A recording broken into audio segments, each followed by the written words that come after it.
In this video, we're taking a look at GoCollect's hottest comics for the week of September 23rd. Looks like first solo series are topping the charts.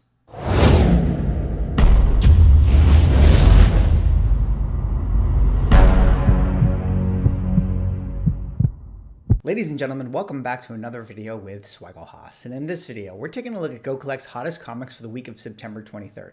Now, for those who don't know, GoCollect puts out a weekly article that analyzes the hottest selling comic books based on volume of sales and eBay sales data. So like I like to do on Monday, let's take a look at the list and see what's trending in the market. But before I get into the picks, if you guys could drop me a like or a comment or subscribe if you're enjoying the content, helps support the channel, do one of those things, I would appreciate it. But let's get into the list this week because we got a very, very cool one. A lot of different type of books, but also some solo series seem to be topping the charts. And of course, this article is written by Matt Tuck, so I will put a link in the description if you guys want to do further reading. But without further ado, let's take a look at the number 5 book. And the number 5 book is actually X-Men number 120, up 986 spots. And what is the significance of this? Well, this is the first cameo appearance of Alpha Flight. Of course, this is a book that came out in 1979, written by Chris Claremont and drawn by John Byrne. And what do you got to say about Alpha Flight? A lot of people have been speculating on Alpha Flight coming into the MCU for some time. I mean, so many of the X-Men keys have been getting really hot, and Alpha Flight is among them. And I think one of the reasons that this book has taken off recently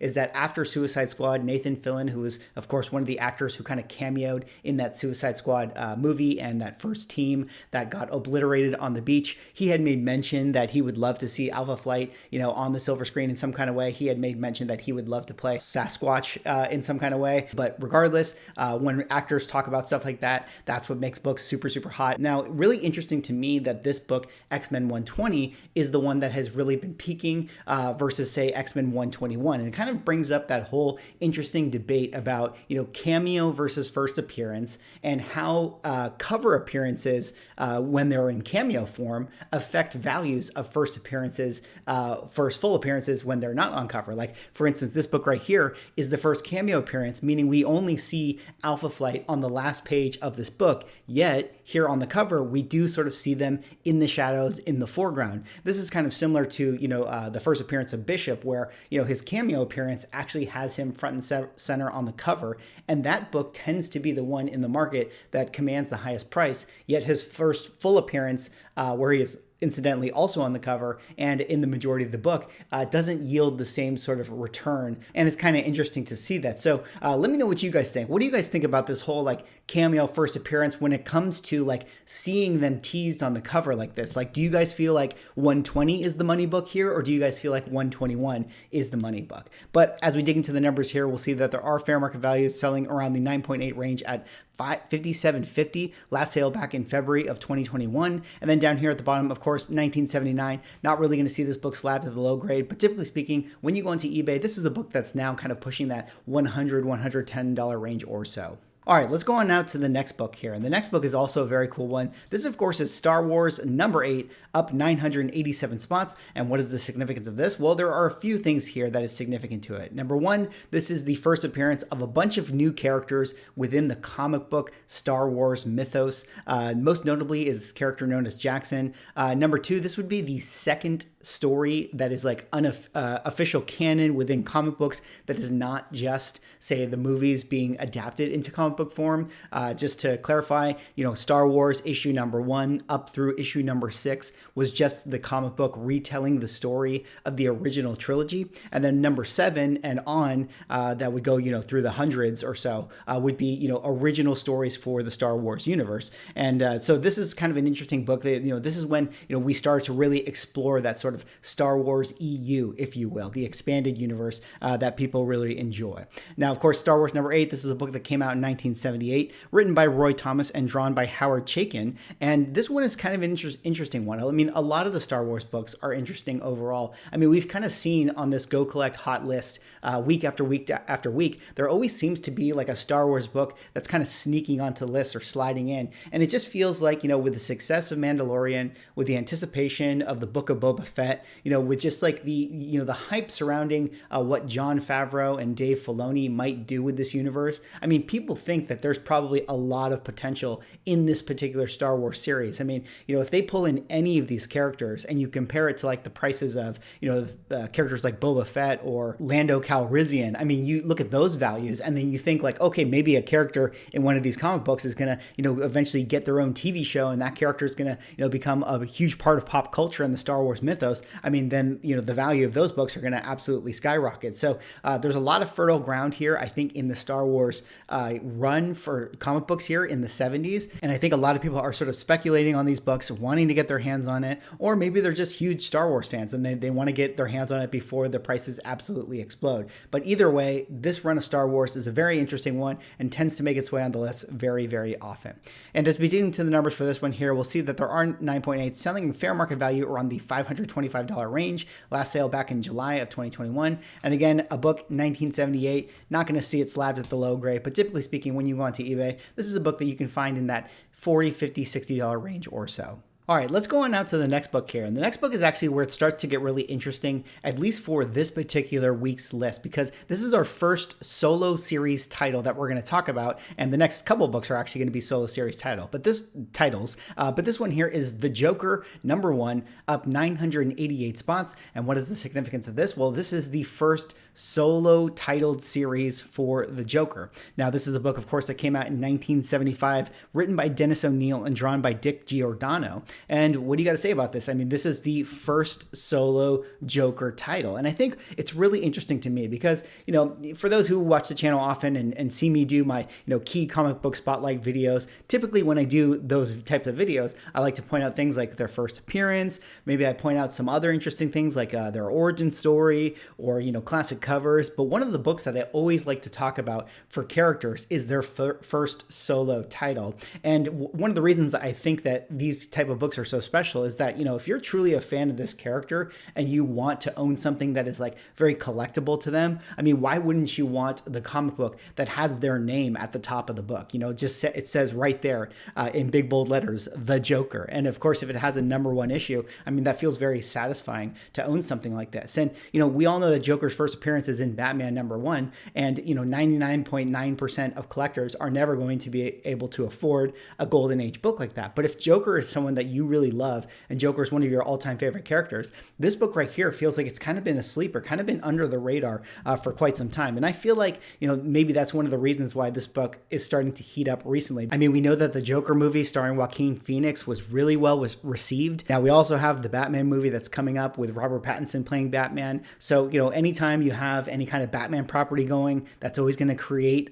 some kind of hunger in the market for Batman characters or rogue gallery characters like the Joker. But again, Joker is just one of the quintessential supervillains there is, and it feels like his books are always going to be desired. And maybe the market is just finally catching up to like, hey, the Joker #1, that's probably a pretty cool book to own. But as we dig into the numbers here, we'll see that there are 9.8 selling fair market value around the $1,200 range. Last sale back in January of 2021. And then down here at the bottom, you won't see this book slabbed too often at the low grade. But typically speaking, this is a book that is pretty hot in the market. And when you go onto eBay looking for this thing, you'll see it being sold around that $190 to $220 range. All right, let's go on now to the next book here. And the next book, like I mentioned before, is another first solo series book. And this one is, of course, Ghost Rider #1, up 993 spots. And what is the significance of this? Well, this, of course, is the first solo series of Ghost Rider, Johnny Blaze Ghost Rider to be exact.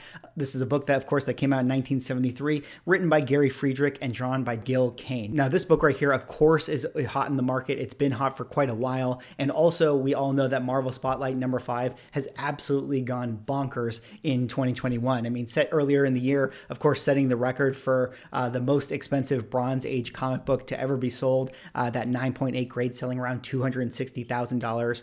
So, what happens with with these things. You know, a lot of people, they want those first appearances of characters, but if they can't go get that first appearance of characters, they move on to the next best thing. And those next best things can be second appearances, they can be origins, or they can be first solo titles. And in this particular case, it looks like Ghost Rider #1 is sort of that second place prize for collecting Ghost Rider. And of course, this is just a cool book. I mean, a lot of people thinking that maybe we're going to get Ghost Rider as soon as Doctor Strange Multiverse of Madness. There's been a lot of speculation and rumors that we might see Ghost Rider in that movie. A lot of people feel like maybe we're going to get the Midnight Suns in some kind of way in the MCU at some point. And of course, they can't do Midnight Suns without Ghost Rider. We also, in fact, got Midnight Suns as a launch for that video game trailer that came out recently. So a lot of people, you know, fervoring over the Ghost Rider character, and it makes a lot of sense. I mean, Ghost Rider is just, you know, one of the most iconic superheroes there is in Marvel comic books. And as we dig into the numbers here, we'll see that this book at the 9.8 grade is selling fair market value around the $10,500 range. At least that's what Go Collect suggests.